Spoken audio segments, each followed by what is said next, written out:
குமரியில் இயங்கி வரும் மதுபான கடையில் மது பிரியர்களை தரக்குறைவாக பேசிய டாஸ்மாக் ஊழியரின் வீடியோ வெளியாகியுள்ளது. குமரி மாவட்டம் முட்டைக்காடு பகுதியில் செயல்பட்டு வரும் அரசு மதுபான கடையில் வாடிக்கையாளரிடம் டாஸ்மாக் ஊழியர் ஜீவானந்தும் வாக்குவாதத்தில் ஈடுபட்டுள்ளார். இந்த சம்பவத்தின் போது மதுபான கடையின் மேற்பார்வையாளர் பலமுறை ஜீவானந்தத்தை எச்சரித்தும் அவர் அதனை கண்டுகொள்ளாமல் வாடிக்கையாளர்களை உரிமையில் மிரட்டும் துணியில் பேசுகிறார். இது தொடர்பான வீடியோ இணையத்தில் வெளியாகியிருக்கும் நிலையில் தரக்குறைவாக நடந்து கொண்ட டாஸ்மாக் ஊழியர் மீது நடவடிக்கை எடுக்க வேண்டும் என்று வாடிக்கையாளர்கள் வலியுறுத்தியுள்ளனர்.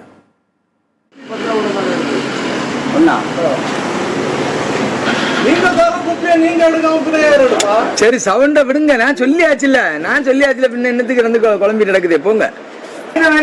நீ போற சவுண்ட்